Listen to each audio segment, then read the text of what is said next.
Hello, today I'm going to teach you how to make waffles. So what you're going to need is 1 3/4 cups of all-purpose flour.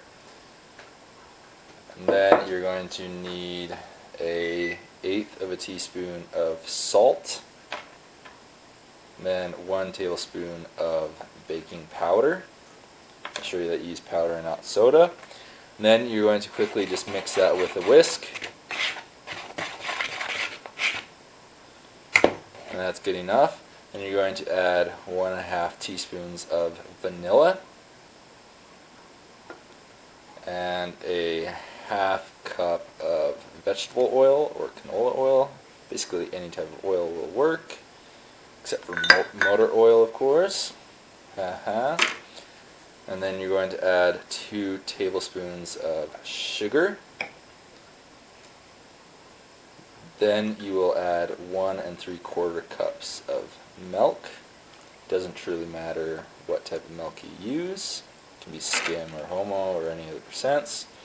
And then you're going to add 2 eggs. Once you've added the 2 eggs, you're going to mix it up really well. Okay, you know that you have mixed it thoroughly with your whisk if you can stir it like this and you're not seeing any chunks of flour or any chunks of anything. Once there's no chunks, it's time to get your waffle iron going. Okay, so most waffle irons I've used in my life do not have a temperature dial. This is one that I just bought the other day because I wanted one that makes Belgian waffles. And so I'm just going to start by putting at about that for temperature, I don't know. And then there's a light that shows that it's on, and then you have another light that says when it is already preheated. So you're going to wait for this green light to turn on in the meantime. And I personally like to make all the waffles before I start to eat them. So what I normally do is I normally turn on the oven to the lowest temperature that it can, and then I just put all the waffles in the oven while I'm cooking the rest.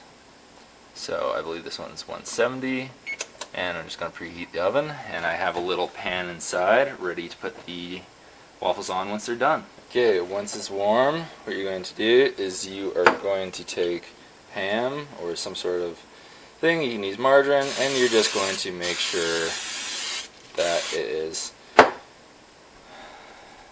like so. And then you are going to use a scoop, and you are going to scoop in some batter. And this is a new one, so I don't know how much it takes. So I'm just going to guess how much this one's going to take. And close it. And this light will turn off, but then it will turn on once it's done. Okay, now you can see that the green light has come back on, so we're going to take a look. Looks pretty good. You can see that I did not use quite enough batter because there are a few holes that were not filled in. That's not too bad for being the first time using this specific iron. And then you can just take those out, and as I said, I personally have them inside the oven so they can stay warm in there. Now this time I'll add some more just to make sure, but for each waffle iron you're going to have to test it out and just try to figure out how much it takes. The one that I used to use had just 2 squares, and it did not take much batter at all. So I'm just going to have to learn how to do this. So now you're just going to keep cooking more and more and more until all your batter's gone. Okay, once you have all of your waffles made, you can put whatever you want on them. Maybe you're like my wife and you prefer it with whipped cream and berries on top.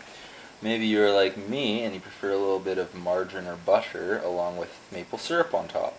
Either way, you can put basically anything that you want on waffles because they're a very versatile food. I've seen restaurants that put them with chicken and other crazy stuff. So yeah, either way, this is how you make waffles.